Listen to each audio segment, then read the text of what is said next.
Hi, hello, ladies and gentlemen. Welcome to the March edition of the Three Wise Men. I have Shannon and Arvind joining me today. So, guys, let's talk about the FA Cup game that happened between Chelsea and Man United. There were a lot of talking points that came out of it. Uh, Arvind, what do you want to say about the game? Hey guys, hello again. My feedback was three main things. The first thing that I was not happy about was the fans' reaction to Mourinho, and truly, honestly speaking, it is appalling that Chelsea fans would boo him in the way they did. Yes, he's been instigating them the past 2 weeks. He has spoken a lot of negative things of late. But one game does not change the last 10, 11 years of history that he was. And as a Chelsea fan and as someone who is a huge Mourinho supporter as well, that was definitely something that was not good to see. The second thing was the best player. I know that Conte received the man of the match award, but I think De Gea should have got that. Otherwise, it could have easily been a 4 or a 5-0 drubbing. Some of the saves he made was outstanding. Other than that, Courtois didn't have much to do, but he made one or two crucial saves, which was good. And Conte, of course, he did receive the man of the match. The way he just took care of Pogba and negated him completely was beautiful. And the last point I wanted to make was the tactics. When we saw the pre-match lineup and the way United were lined up as a 3-4-3, everyone was like, "Whoa, that's something new by Mourinho." But in reality, he lined them up as a 6-2-2. In our last podcast, we spoke about having Alonso as a fifth attacker. And Mourinho clearly had a plan for that because he had six defenders lined up. And it was very surprising looking at United be so defensive. I know it's a game away from home, but it was just a little surprising to see United so defensive right from the offset. All right. Good talk. Good talk. I disagree with you on the man of the match being Kante. I think it should have been given to Michael Oliver for you. Um, t- talking about Michael Oliver, Shannon, what do you have to say about the refereeing standards and the main talking point, which was Ander Herrera getting sent off for something that shouldn't have happened? Uh, yeah, it was. You see it week in week out. It's just the standard of refereeing has been terrible this season, especially United bearing brunt of really bad decisions throughout the season. But you know, that's all past. But uh, again, I don't think it was a red card. The first yellow, it was debatable. The second, Jones got a talking to for the previous foul, and then Herrera got a second yellow. So it was like Michael Oliver had made up his mind to card anyone who fouled Hazard next. And It's funny you bring that you, up. I mean, let me finish. You have to, as a referee, you have to uh, take each foul and and grade it separately, not based on oh, this guy got fouled earlier. Maybe whoever fouls him next will get carded. So it was something, but it's just United have borne the brunt of many such refereeing decisions this season. So it was nothing new. Right, Arvind, I want to get your point of view on the second yellow. I mean, from looking at it from the outside and just leaving aside the game itself, you get a yellow card based on the foul you commit, and not because of the fact that the entire team has been warned that everyone's fouling Hazard. So whoever fouls him next, I'll give him a yellow. You don't expect that from a referee who is, at the highest level. So, and to answer that question, I want to first look at some stats. There were 21 fouls committed in the game. Every second of every third foul was committed by United. So United Agreed. committed 14 fouls. Out of Agreed. those 14, six of them was on Hazard. And by Agreed. the way, two of them, there were two more on Hazard, which the advantage was played. Agreed. So, and this is just pathetic tactics from United to just target one person who's Wait. being creative. Let me finish. Let me No, no, finish. no. Let me No, stop it's Let me you not finish. because pathetic. It's no, no, no. being, 1 second, 1 second. it's Let me stop tactics. you. You Let target me the stop you. opposition's best player. Once again, so Let me again, stop I'm you not saying it's because illegal, but it you're not was. answering what I asked you. I I am. asked I you. am. I am getting to the point. Okay. My point is, So it was clearly a tactic. And again, I say it's pathetic, but it's not illegal. It was clearly a tactic to foul Hazard whenever he had the ball, so that because that was clearly the only way that Mourinho saw to stop the front three of Chelsea. Fair Well, enough. there was not front But three. It was just Hazard, Hazard, Wait, Hazard. There wait, was no Shannon, plan B Shannon, for Chelsea at that. Shan, Shannon, let's agree with him for a second. Okay, it was pathetic tactics from United. How does that warrant a second yellow card for a foul that wasn't even a foul in the first place? How is that a yellow card? so back to, I think you guys agree that it was a foul. Okay, Agreed. he It was was a late foul. on the excellent. Thank you. Yes. Now, Hazard was fouled 3-4 times in the last 5 minutes before that, and Oliver Right. Oliver warned the captain Smalling that look, the next person who fouls him is going to get a card. Now hold Wait, on, before you interrupt, it just happened to be that Herrera was the next guy who fouled him. that was my Having been question. warned, I understand. Having been warned by the referee to the captain of the entire team, and after having 5 fouls on the same player, 5 at that time, there were 2 after that as well. After having 5 fouls on the same player at that time, all the pundits that I heard about later, I know that you said Frank Lampard said it wasn't, but everyone was in conjunction that yes, the second yellow card was warranted. But the bigger point is that it's such a convenient excuse to blame the referee. You know No, what? wait. United was Again, yeah, not good wait. that day. No, agreed. You're completely digressing. I asked you something about refereeing standards, and you talk about United tactics, and now you talk about us making excuses. You're talking about 15 fouls in the last 4 minutes. Let's say United made 50 fouls in the last 30 seconds. I give you that as well. I'm asking you, how, as a referee, can you card a player based on the other 11 players ganging up on one player? How was Herrera at fault over there? If So if Phil Jones, I if will add Phil to yeah. right, if Phil Jones had committed a foul in the next, even 15 minutes, and if he got a yellow card for even, giving him a feather, I would have understood. How was Herrera at fault? Was my question. United being, when Mourinho was at what do you call Chelsea, he did that 50 times. That's a tactic to use, whether it's pathetic or it's graceful. That's a tactic. Um, so you can't get tactics into refereeing decisions. Yes, I will add something to Sid's point, and I will add something to Arvind's as well. If any of you, or Arvind especially, if you can find anywhere in the realms of the rule of the game where it says if you foul a player X number of times, you should get a yellow card, irrespective of who's fouling him. Right? There's no rules of the game which says you can card the sixth player who fouls one particular player from the opposition team, right? So it is still within the boundaries of the game. It was really interesting till that point, and after that it was just a shit show. It was just United trying to make sure, and it was a valiant effort from the 35th minute onwards. Right. But I want to. what points it is making is that the referee ruined the game. It would have been a tantalizing game. United were having Chelsea under control, and the best way to do that was to control Hazard, and I think they were doing it well within Right. the realms of the game. And Arvind, you talk about us making excuses and that be sounding pathetic to you. If going down to 10 men at Stamford Bridge in the 30th or 40th minute, if that is not a big decision or a controversial decision, and it's very clear that it wasn't a second yellow card, how is that not worth a talking point? Why wouldn't, if that happened to you, why wouldn't you say that that decision was wrong and it changed the game? And whenever you heard us or United fans cry about the fact that we lost because this happened, we're just talking about that being a controversial talking point. That's it. So I actually thought United were well organized after that.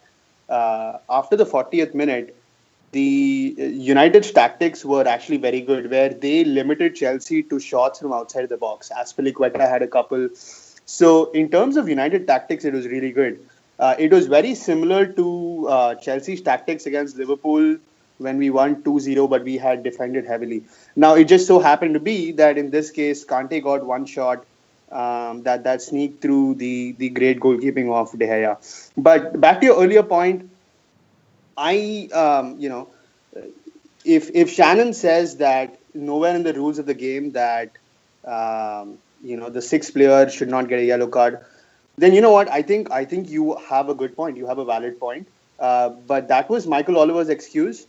And given his excuse or given his reasoning, I am justified that if that's the rules of the game, then it's an entirely justifiable second yellow card. Okay. Now Okay. now now No, back to Fair. what you were just saying. to It just was to a counter tantalizing that. game until then, Yeah. and go ahead, Shannon. So I just want to say that it seems premeditated on the referee's part, right? I don't Already think there is so. so See, much. here's the No, thing. if the referee's already decided that hey, the next guy who fouls them, it might be like a simple trip or might be a two-footed tackle, he will get a card. It seems premeditated on the referee's part, And and saying so. And I don't and see Arvind, anything wrong with that when you've committed a foul on the same player for 7 times. No, but I each don't see foul is anything wrong warranted with. on Arvind, a case Arvind, by case basis. you don't get the bigger picture here. We're not talking about Chelsea United. I mean, let's assume, let's have a fantasy dream that Chelsea are in the Champions League final and playing Barcelona, and that happens to one of your players in the first half. Of course, you would complain that you cannot give. Let's say Matic a card because the other 7 were fouling someone, Messi. You can't do that. That's you. We're talking about referees being consistent and sensible, and that wasn't a sensible decision. So if you ask me honestly, I think the Jones foul before, Jones deserved a yellow card for that foul. It Yes, wasn't agree. given, I don't. and so you agree in hindsight. It's very easy to agree in hindsight because you saw that, because he didn't give that, he's No, no, given no. Herrera a second yellow. No, My I just my said it. my. Like 10 So the seconds point back, I is, said it yeah, I agree. I that agree if with Phil what you're Jones saying. was carded, I would have, accepted that decision. Herrera was nowhere in the picture. How can you give Ander Herrera a card? So again, Herrera had already fouled him a couple of times, and this was Herrera's third Including a foul. dive. That honestly wasn't a dive. You could see Herrera blocking him clearly. It's one of those. Yeah, let's just move on. All But right. my bigger point was that it's been a constant excuse that United have been blaming the fixture list Okay. and I'm refereeing glad. decisions. I'm So glad that you go bring ahead, that let's up. bring that up. Yes. Glad that you bring that up. That was my next topic. So you talk about us complaining about fixtures. Do you know how many games you have played or will play in the season, and how many Let me games you? let me give you a stat better than that. Sure, Let's go say for it. you win the Europa League this year. Let's say United wins the Europa League this year. United would still have played 4 games lesser than Chelsea played in the 2012-2013 season. Why would you compare United season to Chelsea season in There is a 2012? reason. There is a reason why I'm doing that, because you can keep complaining about issues like fixture lists and all that, but there isn't anything new in this fixture list that you didn't expect before. Okay. Okay. Well, So to my big to point add to is, that and point, Chelsea did finish 6th in that season. actually we finished third, but good try. We finished third. We won the Europa League. We reached the semi-finals of the FA Cup. We reached the semi-finals of the EFL Cup as well. Long story short, it's about time a club as big as United grew up into stop. And No, again, I'm not. that's I'm not. no. Let me Let's finish. no. Let me finish. Chelsea Let me fans finish. schooling Wait, United. like 1 second. You didn't. You did you let me ask the question? That wasn't what I was The going to ask. question was. The I question didn't ask you a was. question. You're being very short-sighted and you're being very ridiculous in your thought. Let's Okay, for a second. Let's assume United fans and United and Mourinho are being stupid. Do you know how? Do you know why Mourinho is complaining? And do you know that he's complaining on behalf of all the 20 English clubs? There's a reason for that. Um, do you know how English clubs have done in Europe for the past 6 seasons? No one's, there's probably been one team in the last 5, 6 seasons, and there was one season when there was no team in the last semi-finals or whatever it is. So English teams have been pathetic in Europe. Um, and when Mourinho says that why are we playing on a Sunday after a Thursday night game, how is that not a valid ask? When he says, why are we playing an FA Cup game on a Monday night when we have a game in Russia on Thursday, how is that not a valid point? No, wait, let me finish. Why couldn't the United Chelsea game have been played on the Friday or the Saturday? When he says that other countries make a genuine effort to schedule games on the Fridays or the Mondays after Europe so that their teams can do well in Europe, how is that not a valid point? PSG, Barcelona, Atletico Madrid, Dortmund, Bayern Munich, Porto, Benfica, all of them have games on Fridays and Mondays, which are randomly rescheduled um, when they are supposed to play in the Champions League. So how is that So Mourinho being ridiculous? so let me make one point without you having interrupt without you interrupting me. Okay, United Chelsea was on the 13th of March. Okay, before that, the 9th of March is when United traveled to Russia Thursday. Okay, so to your earlier point, why do we have to have the game on Sunday? Okay, it was moved to a Monday because Thursday United were in Russia, 5,000 miles away. Then they came back to London or they came back to England and they played on Monday night. And then they are still in the same country when they played on Thursday, where Rostov traveled to the United Stadium for the second leg. So to your earlier point about fixture congestion, now you are going to play a midweek game, whether you like it or not. You are in the Europa League, whether you like it or not. You played on Thursday away from home, so you can either blame that, oh, I have a Europa League game, so you should change my derby, you should change my local game. Would you have liked the Stamford Bridge game, FA Cup, to be on a Saturday or a Sunday? You would have made the same argument saying, oh, we had only 2 days of rest. Well, guess what? You now had 3 days of rest, and the tactics were, we all saw the game. So to help support your point, you just made your own point. The game was on Monday because United were traveling. No, I don't know if it was because, but United were traveling Let on me the tell Thursday, you and let hence me let me tell you the amount of football knowledge that you lack. You're just pulling up stupid stats on Google. The game was played on a Monday because of TV rights. Do you know that? Because like I said, it I'm not was it was sure. Hold no on. no Okay. you're never sure the game was played on a Monday because BBC, I think BBC was the one who showed it on TV in England But that's because what helped you. It helped United with no, the no, fixture you congestion. no wait, you just made the point that it was on a Monday just so that we played, just because we played on a Thursday. It was on a Monday because of TV rights, But that and helped you. You it got didn't an help extra us. day's rest. We didn't, It was because still an how away game to Chelsea. yeah how Hold you, on. Wait, do you what? realize Okay, we had let's go do, through this timeline one more time. Okay. do you realize we Once had again, All it March 9th. Hold on, March 9th, you're in Russia playing against Rostov. Okay. Would you rather travel to Stanford Bridge on Sunday with only 2 days rest or on Monday with 3 days rest? Okay, we play on a Monday with 3 day rest. After that, we have one. We play on the Monday night. Tuesday is an off day for us because apparently British Airways doesn't service Man United, and we have to take a coach back to Manchester. So we landed back in Manchester on a Monday morning, or on the Tuesday morning, and the only day we got to practice and recover was the Wednesday. How is that fair? So once again, you are blaming some travel problems, and that's no why you reached on a Tuesday to morning, and hence, so you wanted the game on Sunday because there was a travel restriction. Why? And Why again, you? aren't you Okay, going to let's say. blame the same fatigue reason to play, or if you had played on Sunday, saying we had only two if days of if rest? if you like to pick up or read the fixtures so much, I would like you to do that for the entire season and not just one weekend. And why games were scheduled conveniently for Chelsea on the Mondays? I mean, the FA is being ridiculous over there. Shannon, what do you have to say about that? see. I think, I mean, with Europa League there is no straight answer, but I think the main issue was with Mourinho was the game that they played uh, against Middlesbrough at lunchtime, because you they played on Thursday and then they could have had a later kickoff, Sunday Easy, evening or easy, something. or Yeah, even a Monday, yeah. How is that a But problem? that So is what if Mourinho you was mostly talking about. That they played, I think, 4 games in a 11-day span, and I think after the international break there are 4 more games in a 10-day span.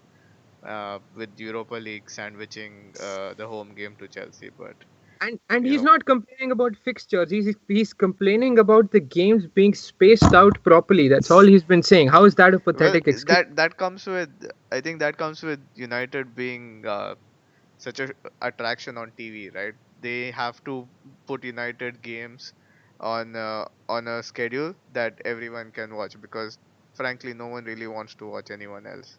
So that's the And main reason. And Arvind, I mean, I was talking about English teams doing so badly in Europe. All, if you saw, if you've been seeing all the pundits or listening to all the pundits in England, all they've been saying to this Saturday and Sunday, the past Saturday and Sunday, was that Mourinho is right in saying that, because let's say it continues this way and the FA doesn't, support or reschedule the games on its own, and managers have to come out and complain. In a season or two, the UEFA coefficient for the English teams is going to go down, and there's only going to be 3 teams in Europe. So in a way, he's kind of defending the whole of England and not Man I, United. I cannot agree more with you on that point. There is only one problem with your argument. United have had a midweek game every week. So if you had a game on a Thursday or a Wednesday, you cannot play your Premier League game on Friday because, according to Mourinho, he needs at least 2 days rest. Okay, so back to your earlier point, in the entirety, you do have a point that if the and they've already started Friday night matches, it would be easier for them. And yes, if the FA does something to incorporate that, it's good. But in this specific case, when United already have midweek games on Wednesdays and Thursdays, how do you reschedule your next game for a Friday so that you'll be fresh for the next Thursday? That doesn't add up. Again, I don't think this is going anywhere. So let's end this. But you spoke about Friday games again. They only started the Friday game concept to make money on TV, and not because the teams were in Europe. So we're talking about teams being in Europe and the games getting rescheduled. Sure, and both of them can benefit. But again, in terms of United for this season, when they play on a Wednesday and a Thursday, they can't play their next game on Friday. That doesn't add up. Okay. Anyways, finish. Unfortunately. Yep. Yeah, unfortunately. So finishing up on United, Arvind, you've been super critical of Paul Pogba. What do you have to say about him? Paul Pogba has. I remember the first game against Southampton that he played, where he was not bad, but there was so much expectation from him. And Sid, you actually make a good point. And for our listeners, when we discussed this privately, this was a private discussion. You said that he is getting additional scrutiny because of the price tag. Now, I disagree with Mourinho that it's because of the amount he gets paid. But I agree with you that it's the amount that United paid Juventus that there is additional scrutiny on Pogba. And you know what? That may not be such a bad thing. We expect great things from someone if you paid more money for him. Let me kind of be self-critical here. No, Um, I would like to just interject. I would like you sure, to sure. Just give expand. me 1 second No, before you no, do that. just you We said, paid. yeah, you said a couple of times that expectations. So, what kind of expectations were you as a neutral looking from Paul Pogba? Sure. So, let me complete my point. We signed a striker to play backup to. We signed a striker to play backup to Costa. His name was Michi Batshuayi, and we paid 33 million for him. And honestly, we haven't got a return for that. And one of the problems that Sid had that we heard in the previous podcast was that we paid so much money for him. Coming back to Pogba, having paid 90 million for him, we expected, at least I as a neutral, expected more long range goals from him. I believe he scored 3 or 4 goals this season.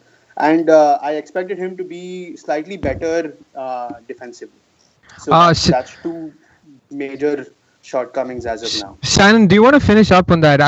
Do you think Arvind's being super unfair on him, given the fact that it's just that kid's 6 month in the Premier League coming back? I mean, Yep, give that guy a break.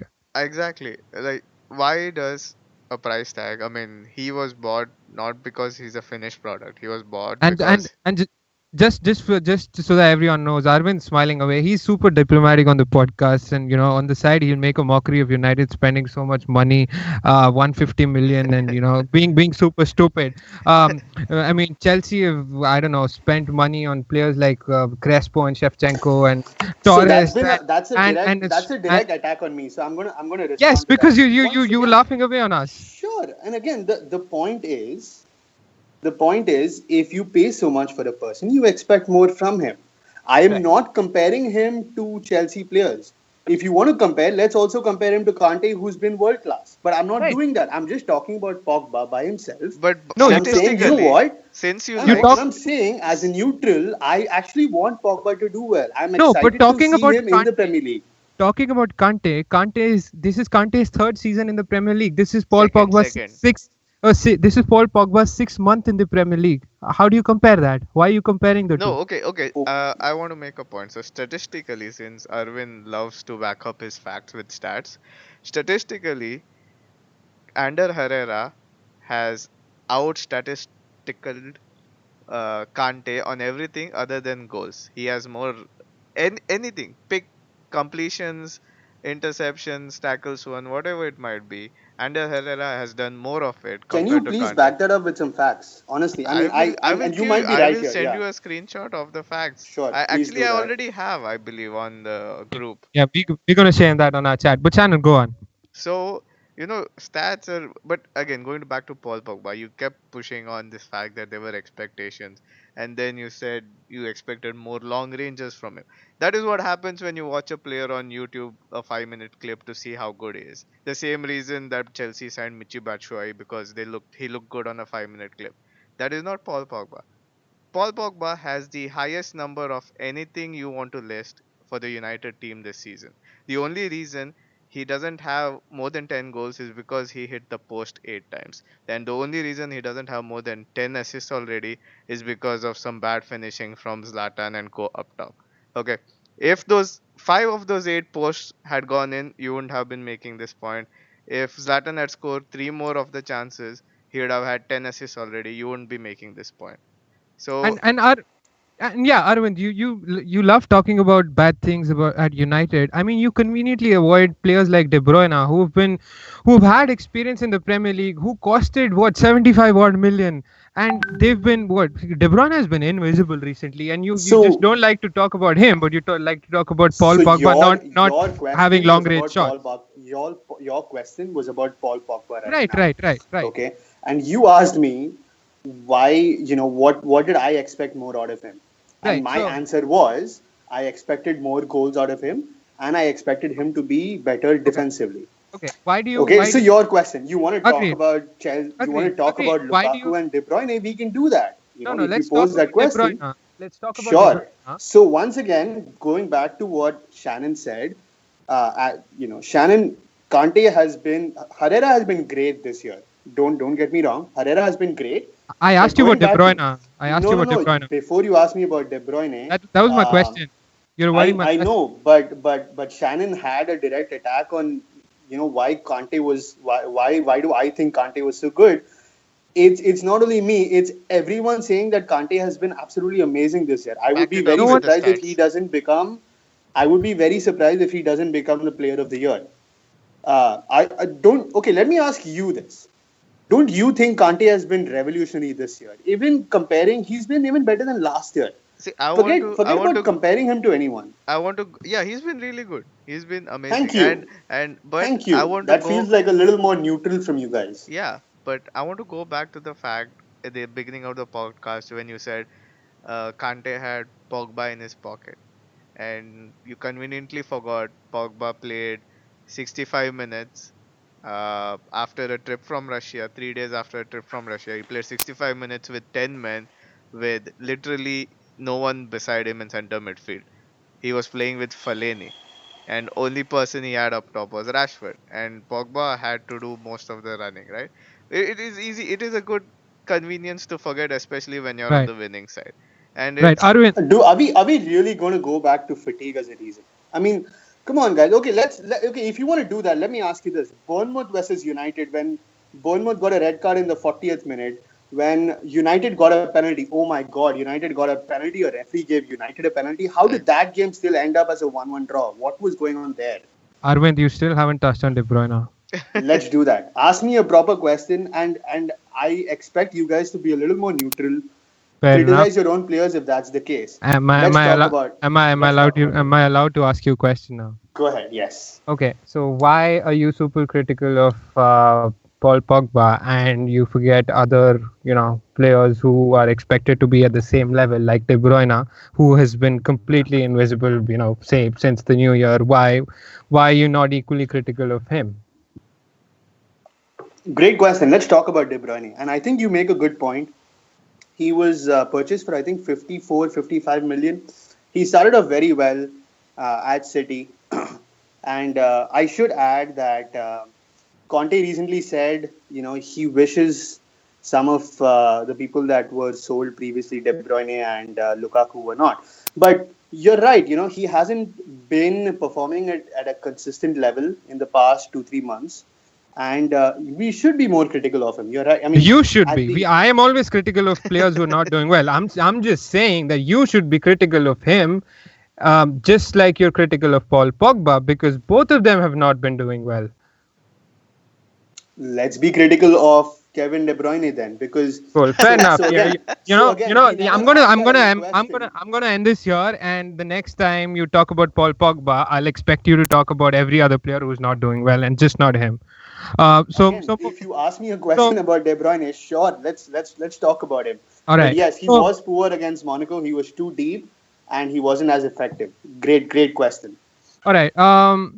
Talking about De Bruyne and Monaco, Shannon, what do you have to say about the horrific performance by City in the Champions League? Uh, what can you say about City? I mean, we knew that it's going to be uh just shambles at the back, considering both Monaco and City. But yeah, just City, City just did what Arsenal does best, I guess, that way. But it was just terrible. I think it was really bad tactics from Guardiola. He is 2-0 up, essentially on the tie, and he plays one center defensive midfielder. Just one. Like, come on, dude. You've been in Europe long enough. Now, all you had to do was pack the midfield, just defend like an hour, and you'd be good, right? And they even got a goal, I believe, right? But it was just too little too late. It was just terrible tactics from the off. Right, and Arvind, even talking about the game that happened past week between City and Liverpool, we saw the same. And I've brought this up a lot of times. I think they should get a new back five, and they will. I mean, you don't expect to do anything at all, even in a Sunday league game with players like Otamendi, and they just. It was just horrific defending. But Shannon brought up a good point. Why didn't he put in two CDMs when he has them? Even against Liverpool, why did he not start with Fernando and Fernandinho? Why did he have to take off Yaya Toure after 60 minutes? And I mean, City kind of looked good when they got Fernando on in place of Yaya Toure, and Aguero did his thing up front with Sané and Sterling. So I'm failing to understand what Guardiola wants to do, even leaving aside the fact that they have a bad squad. So yeah, today gives a little extra bit coming while going forward. But yeah, they've been poor defensively. And another person that I'd like to highlight during the third goal that Monaco scored, City kept a very high line, and Kolarov could have won that header. He was just poor. Stones, by the way, was really good today. I think he put in a couple of excellent tackles. Right. Stone was good. Otamendi was poor again. And Fernandinho was playing right back. So I He's don't know done what's that. going on with He's done City that. defense. He's Yeah. he's done that a lot of times this season. And I think Stones. You mentioned he's good, but he needs a Carlos Puyol like figure next to him to make him the very best. Shannon, what do you finishing up on this? Do you want to talk about the Monaco team? Do you see any future Reds in that team? Uh, to be honest, I watched that game to take a look at Bakayako. There was so many rumors about him going on, but I guess he did decently well. It looked like the midfield just works so hard in the first 60, 70 minutes that they run out of steam at the end. It happened against City during the first leg, and it happened again. But like to just personal wise, I think the youngster Mape is really good.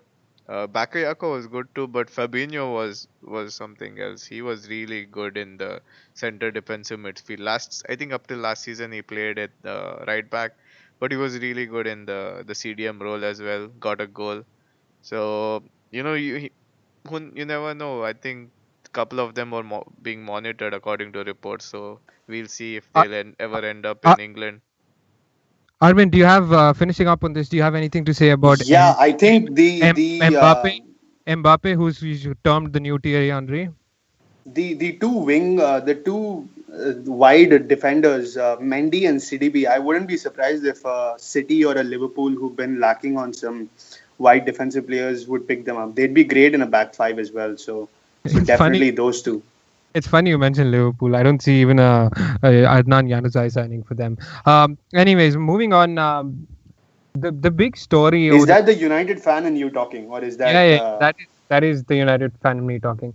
Um, Moving on. The biggest story over the past month has been Arsene Wenger, and whether he'll sign a new contract, um, and the rebel part of the rebel section of the Arsenal fans. Even with the last game, we saw planes flying over the West Brom Stadium, which said Wenger out. What are your guys' opinion on Wenger staying? I know Arvind was super supportive of him, and he said that Wenger should stay and he deserves to stay. And if you guys are being stupid when we say that it's time for him to leave, and the squad needs energy. Even with the West Brom goals, the two goals that Dawson, was it Dawson or the other guy? Awesome, yeah. Dawson, the two goals that Dawson scored, the pictures that are circulating all over England are that the 10 Arsenal players are just standing still. No one's made even an inch of an effort to move towards the ball. So Shannon, what do you have to say about that? I mean, we've touched this on our previous podcast as well. Unfortunately, however great Arsene Wenger has been for Arsenal, I think most of Arsenal fans even now feel that it's time to say goodbye. Uh, Arvind will touch upon the fact, I'm sure, of what the future will hold, the unknown, and yada yada yada. But I mean, when it's time to go, it's time to go. It's United got rid of Louis Van Gaal after he got them a trophy, right? You should have, if you are a winning, ambitious club, then you got to make those calls. You just can't rest on your laurels that you achieved 13 years ago now, and say no, I will decide when I want to go. That Arvind, so Arsene Wenger in his press conference yesterday said that very soon, in fact, probably in the coming week or so, he's gonna disclose whether or what his future plans are and whether he'll sign a contract at I feel Arsenal. he'll What do you stay think? for a year though. I feel Yeah, he's that's what gonna I stay for a that's year. what I feel as well. Arvind, what do you think his decision is gonna be? It's funny. It's funny hearing two United fans saying that we should sack managers. But no, I think you know what? In the last month, things have It's really funny gone Yeah, downhill. Chelsea fan wait, wait, commenting wait, on it. wait. It's true, right?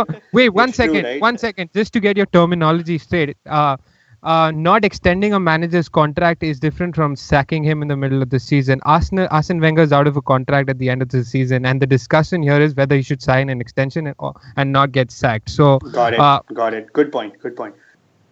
Yeah, the one thing that has changed in the past month. The that Munich drubbing was horrible. I think they've lost like 5 of their last 7 games, and yeah, I probably stand corrected here. It's probably time for Wenger to go. It was just so disappointing looking at how they have been so dependent on Koscielny, and yeah, the performance against Watford and in this case West Brom was just disappointing. Arvind, It's my been question to you would be: didn't you see this coming? I knew for a fact that you'd say this, a month later, but didn't you see this coming a month back? I think half of the world did. I don't know if half the world did, but I don't expect Arsenal to perform this bad. Um, and Arsenal have always had a good March or April kind of upswing after their February downturns. They've been overly poor, and the defensive shape is gone. Like you said, there's multiple problems. And back to what Shannon said, there are honest concerns about about continuity not happening and all that, but it's about time that Wenger hangs up his boots. Shannon, I mean, it's hard to pick on any specific player since the entire 11 is disastrous. But Arvind touched on the bad defense. I mean, Mustafi, who's supposed to be the next big thing at Arsenal, and Arvind conveniently avoids talking about him being signed for 35 million and not, even defending like a Sunday League player. What do you have to say about him against West Brom? I don't think he even won a single header against Robson Kanu, who is probably half his height. Well, it kind of shows in the team. It's obvious that there are some players in the Arsenal team that don't want to be there. And the most obvious of them is Alexis Sanchez, right? I mean, if Arsene Wenger stays, I think he has to get rid of Alexis Sanchez, as great as a player he is, because he obviously doesn't want to be there when Wenger is there, and there's a breakdown in relationship, right? And it affects other players. You seen it at Chelsea last season, like because of the incident with the physio or the medic Eva Carnero.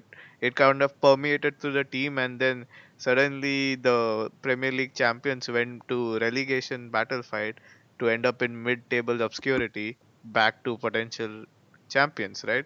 And it might be one player, it might be multiple players, but if the morale of the team is affected, that's it. The manager gets to go, and that's the world we live in right now.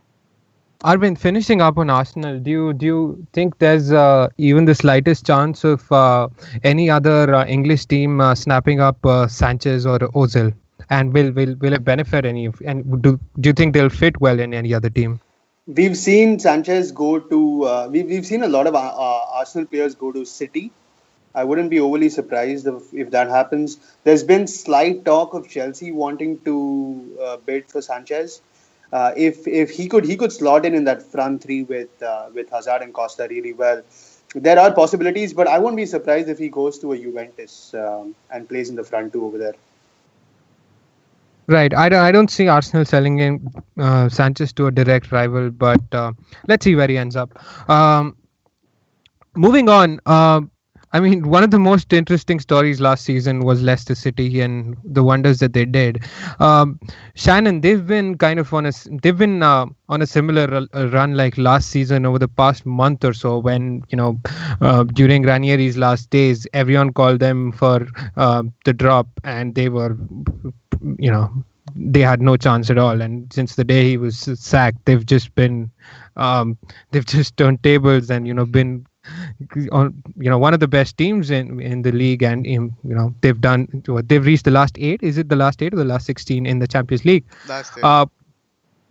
My question would be, how does a manager leaving affect a team so much when Craig Shakespeare was his assistant? He's not even a new man coming in, so pretty much nothing's changed beside Ranieri just leaving. Mhm. Yeah, I guess the best person to answer that would be a Chelsea fan, because they just see it every season now, right? But I guess it's the same thing, right? Like some players get disillusioned with the manager and just wants to get him fired. Uh, and you see the same players. Oh, if you watched the Champions League game against Sevilla, and I can't remember whom they played previous against. Was it the last weekend? And they were just out of the traps, like hunting down balls and the same energy as last year, and they won the game. But that's pretty much it. Like it's the player power these days that decides all this. And I guess I'll give it over to Arvind now to explain what player It's power means. it's funny how a United team sacks a manager, gets Mourinho, and then becomes even worse, and then you blame Chelsea. But you know what? You have a good point. We've seen AVB get sacked, Di Matteo take over, and then Chelsea's performance turns. Mourinho guided us to. He was great when he was there in his third season. Last year, he guided us to 16th. When he was sacked, there was an upturn. So, you know what? You have a good point, and I don't know the reason for that, but there is new impetus, and there Players, I'll is give you the reason. it. Players, they are snakes, all of them. So again, that's always debatable, and if you are generalizing that an entire that every team other than the beloved, quote unquote, beloved Man United have snakes in them. My point is, it just being rational and honest here. It just feels like there might be fresh impetus to prove yourself in case so, and that could be one reason. But Ranieri, we debated about whether he gets sacked or not, and he did get sacked. And I think they won four on the turn after that. They've beaten teams well above them, so it feels like it's been justified if they stay up, right? Yep. Right. Chelsea Yep. always justifies when a manager gets sacked. So Right. And Arvind, I don't know why you bring up ridiculous points. We're not worse than last season. We've already won more, double the amount of trophies. We're playing better. I don't know if you watched the game. Really, you have a Zlatan who's 36 now. Yeah, Your top scorer after spending 150 million, and then you score 39 goals in 26 games, and you're saying you're better off. I mean, let come me on, man. let me tell you, you'd But be happy if you I had him. Yeah, you'd be happy if you had him. So I mean, it's just your fault that you have a snake like Costa who can just so once demand again. demand ransom in the middle of the season. Anyways, moving on. We're talking about. So Anyways, you wait, no wait, no wait. you make a Moving good on, point because moving on. you're talking We're about talking. demanding ransoms. Zlatan Moving earns on, almost talking double about. of Costa, but you know what? Juan Mata has scored 6 goals, and to give you some perspective, Gary Cahill has scored 5 goals in the Premier League, and Juan Mata is your second highest scorer. So you know what? There are some serious problems at United, and you guys need to fix that before you start blaming other people for other stuff. We're not blaming any. We're that not blaming any. We're not blaming anyone. You're the one bringing up ridiculous points and then defending them by looking up stats on Google. Anyways, you talk about Gary. You're talking about Gary Cahill. He scored 6 goals for Chelsea, but he's still not a starter for England. And talking about England starters, Jermaine Defoe recently got a call up as well. Shannon, what do you have to say about Defoe getting a call up? Actually, what I have to say is how sucky is England's squad right now. If you have to call up a 34-year-old striker from a relegation battling team to be a starting striker, and I brought this up earlier, and I asked you, did you look at the Francis squad? And you have like you don't have people like Pogba, and I don't think Martial got called up, but you have such a great depth, and that just shows how bad a state English soccer is in right now, English football is in right now. I was just going to bring that up. So, It if, seems if like I may there's a just Sid, if if I that may just interject, I that have a, I that's have a serious question. Sorry to interject. Do you think there is? Do you think the Premier League has a greater will to kind of keep winning, and that's why it's harder to promote young players? I'm seriously asking you guys. Uh, do you think that's the reason why some of the core depth youth players are not? I'm looking at the squad right now. I see a lot of good youngsters in midfield, but Arvind, let me ask you the same question. Do you think Chelsea cares about winning so much that Gary Cahill is the only call up from the Chelsea squad? And then we'll come back to the other teams. Why do you think there's that mentality? what's your question again? No, you mentioned Premier League teams caring so much about winning that they don't promote English talent. Uh, you mentioned Gary Cahill. He's the only call up from the Chelsea squad. Why do you think Chelsea doesn't promote more English talent? And when you answer that, we'll talk about the other teams as well. Yeah, and I'd definitely like to get you guys' opinions on the other teams, but it's definitely something that Chelsea have want to address. It was encouraging to see Loftus-Cheek come in when the game was tied at 1-1 this weekend against Stoke. But hey, there is I'm not going to kind of revolve around the issue here.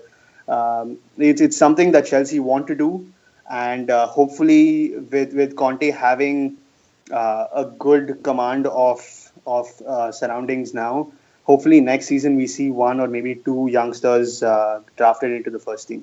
Right. That's an honest opinion. Yeah. Right, and I think we should move past Loftus-Cheek. If Chelsea really thought that he was good enough, they would have played him in more important games and situations, just like Rashford and Lingard are trusted to start FA Cup games or finals or whatever. Anyway, moving on to the other teams, I think the best way to address this is to make a rule just like the MLS has, or any, I don't know if other countries have it, where there's a minimum number of English players in the starting 11 or the match day squad. Let's say 5 players. I think that would genuinely address the issue of clubs trying to make the big money signings and not playing the academy English players. Shannon, what's your opinion I on like that? how you take a small dig at Chelsea before moving on to the next point. Oh, Good stuff. Go ahead. I'm just giving it back to you. Well, I it depends. Like it can be good, but okay, I will put it this way. So there are leagues in the world that have requirements, like the Chinese league that they have to have 7 or 8 homegrown players. How good is the Chinese league, or how good is the Chinese football team, right?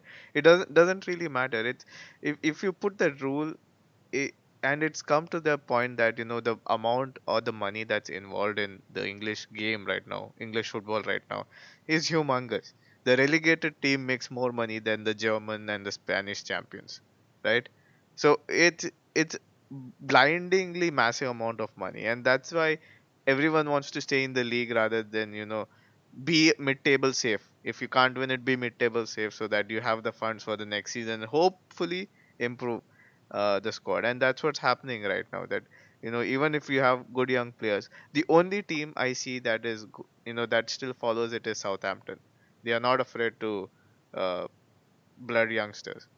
Right, and Arvind, I wasn't taking a dig at Chelsea. It was an honest statement or a question, because Chelsea this year are going to be champions. Let's assume that they're 10 points clear of everyone. I certainly hope so. Right. Let's say Chelsea are the champions. Isn't it concerning that the champions of England have only one call-up who's not a guaranteed starter? That was my point. My point was not to take a dig at Chelsea. Every other team has a minimum of 2 or 3 players. United have 4 or 5. I think Spurs have 2. Everton has a couple. So Southampton have 4, surprisingly. And you know exactly. what? To emphasize your point even more, one guy in the Southampton team is Bertrand, who One of the wasn't best, if given not enough the who best. wasn't given enough chances at Chelsea. That was my Uh, point. That was my point. it's definitely something that we can work on. I liked Shannon's point about comparing it to the Chinese league, because having a guaranteed number of starters is not a good way to go about it. There has to be, I don't like to incentivize having more English players. There has to be a better system to do it. I what it is, I don't know, but I would like to see a better system. And honestly, I would like to see Chelsea implement, get more of their youngsters in the team as well. No, the problem is, let's say Chelsea want to get English players. There's no English players that they can sign. There's nothing. Chelsea next year would want to get a couple of good additions to the squad that can help them, do better in Europe. But there's no one out there that they can buy except the likes of Barkley, I think. So they have to get it from their system, and every team has to improve. Just like Shannon mentioned, just like Southampton, they have to revamp their academy system to get in more English players, and the FA has to make sure that the English players start somehow. I don't know. At least they're in the match day squad. And there's 3 Chelsea youngsters who look promising. 2 of them are English. Isaiah Brown and Tammy Abraham definitely have the potential if they are nurtured correctly.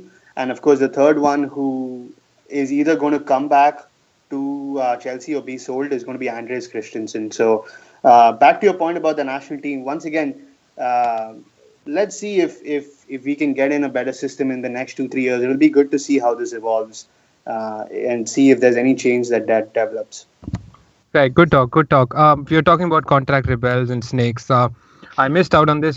We were talking, I missed out on this earlier. A big story last week was Romelu Lukaku saying he doesn't want to sign a contract at Everton. I mean, no other team was ready to give him a chance in the league, and he wasn't. Yeah, he was picked up by Ronald Koeman, and he's done wonders this year. And now he wants to, move to a bigger team. Um, I'll start off with Shannon and come back to Arvind. Shannon, what do you think? Is that the right move that Lukaku is making? Do you think it's time for him to step up? Do you think he'll do well at, say a Barcelona or a PSG or even a United or a Chelsea? I think any team that will sign him is signing a proven goal scorer, right? He's 23 years of age, and I think last I checked, he already had 160 goals, national plus, his club career, and that is some achievement, man. Uh, he's performed. Yeah, unfortunately, he didn't get chance at Chelsea, but he went to West Brom as a 18, 19-year-old kid. He performed there. He got picked up by Everton. I think he might be fourth season there now, and he scored 10 goals or more in all of those. So he's proven he's the top scorer right now in the Premier League, and any team. I think he would really do well if Zlatan were to move on. He'd be that Right. focal point for United. Right. I think every Premier League team would be, at least United and Chelsea would be hounding his agent, who is Mourinho's and Zlatan's agent, I think. Wait, To, Mourinho's agent switched from Mendes to Raiola? No, he's not Mourinho's. It's oh, I got it wrong. Zlatan's and Only Zlatan Pogba's. and Pogba. Zlatan, Yeah. Zlatan and Pogba. Mkhitaryan too. Right, Arvind, do you think Chelsea will and or should they make the 60, 70, 80 million or move to replace Costa? I personally think he'll be a great fit at Chelsea. I'm a little skeptical, to be honest. Uh, Are you skeptical because you think Batshuayi is gonna do the job? so Where Arsenal, I think if Arsene Wenger really has to show some balls to the other manager, he has to go out and sign Lukaku. He can't be trusting Giroud anymore. it doesn't. So back to Shannon's point. I like the little digs you guys take, but yeah, to back to Shannon's point, it's. I don't think he fits in Arsenal. He doesn't seem like an Arsenal player to me. Um, at Chelsea, if Doesn't Costa get is going to injured stay. He does seem If- he does seem like a Chelsea player for me. If Costa stays on, there is no way Lukaku is replacing Costa. And I hope Costa stays on. But yeah, I see him not having a strong right foot. I see him not good in the air, and I know that he scored all these goals, but I'm not convinced that now that we've sold him, I would rather keep Costa than get Lukaku back. And I know that Lukaku was not going to be a second striker, so that's why I'm skeptical. If he comes, I'll be happy because a proven 10, 15, 20 goals a season guy. But yeah, I'm a little skeptical, to be honest. All right. Yeah, I think he'll be a great fit for United or Chelsea or any other team that he decides to move to. Lastly, let's talk about the relegation dogfight. I think the bottom three kind of seems to change every week, and we've spoken a lot about this. But the only team that has remained rooted to the bottom has been Sunderland. I think the other two have kind of changed. Shannon, what are your thoughts about Middlesbrough? I think they've been horrific recently, and their manager, I think it's the Kranka guy or whoever it is, just got sacked. I don't see them improving at all. Do you think Sunderland and Middlesbrough right now are destined to get relegated? Yeah, I watched them against United, and you can see why they're the lowest scorers in the Premier League, right? They have scored 19 measly goals in 20 something games. And after they went 2-0 down, they put two big boys up front and just started launching long balls with the hopes of getting some, scrappy second balls. And that's how they got the goal. Luckily, Victor Valdes remembered that he was at United for some time and gave a timely return gift. But I don't see enough goals in them to stay up. They are defensively okay, but attacking wise, they are pointless. I thought they had a good acquisition in uh, who was that? Alvaro Negredo, yeah. Negredo, exactly. But I think he's gone off the boil after the first couple of weeks. So Right. And supposedly Chelsea's England sensation and the next big thing, Patrick Bamford was supposed to save them, but he's been invisible. Arvind, what do you think about the other teams that are getting pulled into the relegation fight? I think And Hull. another slight dig. Yeah, I mean, Why I'm not? sort of expecting this from you all. Why not? Why not? I guess after some time you stop expecting the other guys to be rapid. Right. But you know what? We got 10 million for him, and but he is an England international or rather English national, and I hope he does well at Middlesbrough. That's if he plays. Back to your That's if what? he plays. That's if he plays. He's not been playing. Yeah, so it does look like Middlesbrough and Sunderland will go down. Hull City were great in that patch of like 5 or 6 games against the top clubs, and they've sort of descended again.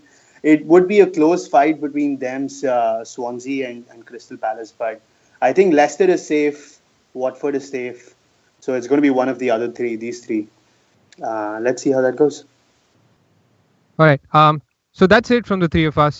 Thanks for listening to us, and we'll be back with another edition of the Three Wise Men.